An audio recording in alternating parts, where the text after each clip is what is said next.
ಧರ್ಮಸ್ಥಳಕ್ಕೆ ಧರ್ಮಸ್ಥಳಕ್ಕೆ ಗೆಲ್ಲಲಿ ಗೆಲ್ಲಲಿ ಬೇಕೇ ಬೇಕು. ದೇಶದ ಶ್ರೀ ಕ್ಷೇತ್ರ ಅನ್ನದಾಸೋಹ ಕ್ಷೇತ್ರ ದೇಶದಲ್ಲಿಯ ಪ್ರಪ್ರಥಮ ಬಾರಿಗೆ ಅನ್ನ ದಾಸೋಹವನ್ನ ಆರಂಭಿಸಿದಂತ ನಿರಂತರ ವರ್ಷದ 365 ದಿನಗಳ ಕಾಲವೂ ಕೂಡ ಅನ್ನ ದಾಸೋಹ ನಡೆಯುವಂತ ಕ್ಷೇತ್ರವೇ ಧರ್ಮಸ್ಥಳ. ಇದೀಗ ಧರ್ಮಸ್ಥಳದಲ್ಲಿ ಸೌಜನ್ಯ ಕೊಲೆಯ ನಂತರ ಸತತವಾಗಿ ಧರ್ಮಸ್ಥಳದ ವಿರುದ್ಧ ಅಪಪ್ರಚಾರ ಮಾಡಲು ಕೆಲವರು ಈ ಒಂದು ಕಾರ್ಯದಲ್ಲಿ ತೊಡಗಿದ್ದಾರೆ. ಹಾಗೆಯೇ ಅನಾಮಿಕ ವ್ಯಕ್ತಿಯೋರ್ವ ತಾನು 100 ಶವಗಳನ್ನು ಊತಿಟ್ಟಿದ್ದೇನೆ ಅಂತ ಹೇಳಿ ಈಗ SIT ರಚನೆ ಆಗಿದೆ. ಆ ಒಂದು ಗುಂಡಿಗಳ ಉತ್ಖನನ ಆಗ್ತಿದೆ. ಎಲ್ಲೂ ಕೂಡ ಮೂಳೆಗಳಾಗ್ಲಿ ಅಥವಾ ಕಳೆಬರ ಆಗ್ಲಿ ಸಿಗ್ತಾ ಇಲ್ಲ. ಇದರ ವಿರುದ್ಧ ಈಗ ಬೀದಿಗಿಳಿದು ಬಹುತೇಕ ರಾಜ್ಯದ ಎಲ್ಲ ಜಿಲ್ಲೆಗಳಲ್ಲೂ ಕೂಡ ಹೋರಾಟಗಳು ಆರಂಭವಾಗಿದೆ. ಇಂದು ವಿಜಯನಗರ ಜಿಲ್ಲೆಯ ಹೊಸಪೇಟೆಯಲ್ಲಿ ಸಾವಿರಾರು ಸಂಖ್ಯೆಯಲ್ಲಿನ ಸಾರ್ವಜನಿಕರು ಬೀದಿಗಿಳಿದು ಹೋರಾಟವನ್ನ ಮಾಡ್ತಿದ್ದಾರೆ. ವಿಶೇಷವಾಗಿ ಮುಸ್ಲಿಂ ಮಹಿಳೆಯರು ಕೂಡ ಹೆಚ್ಚಿನ ಸಂಖ್ಯೆಯಲ್ಲಿ ಇದ್ದಿದ್ದು ಎಲ್ಲರ ಗಮನವನ್ನ ಸೆಳೆದಿತ್ತು.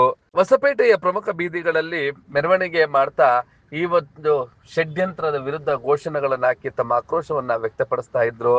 ಈ ಒಂದು ಪ್ರತಿಭಟನೆಯ ಆ ಎಲ್ಲ ದೃಶ್ಯಗಳನ್ನ ನೋಡ್ತಾ ಈ ಸಂದರ್ಭದಲ್ಲಿ ಯಾರು ಏನು ಮಾತನಾಡಿದ್ರು ಅನ್ನೋದನ್ನು ಕೂಡ ನೋಡೋಣ ಬನ್ನಿ.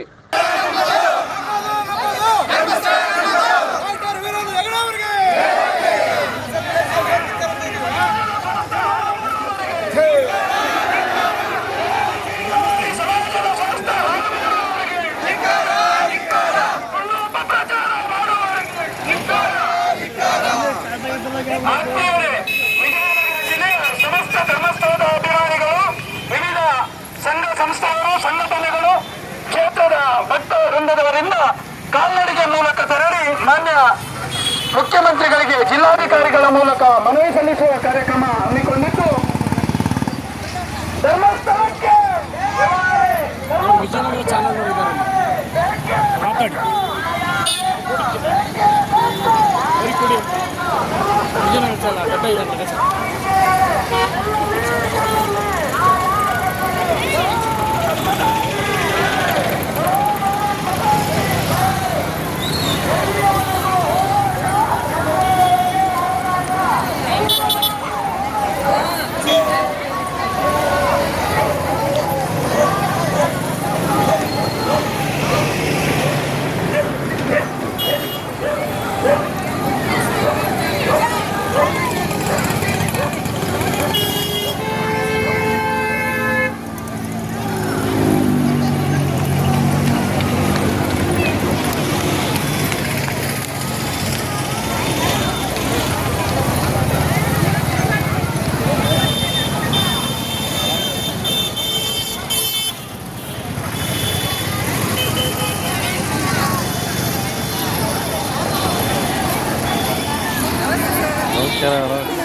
ನಮಸ್ಕಾರ.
ಈ ಒಂದು ಧರ್ಮಸ್ಥಳ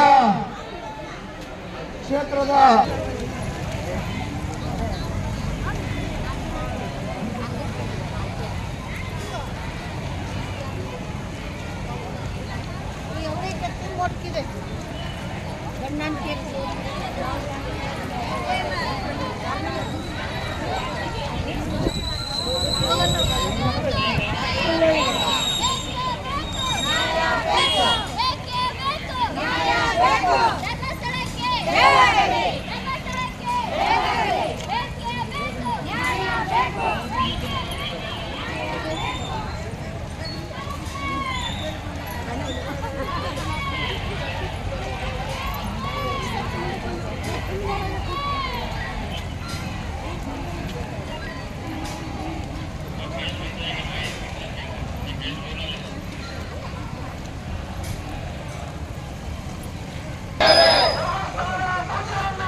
ಇಸ್ಕೊಂಡ್ರಲ್ಲಿ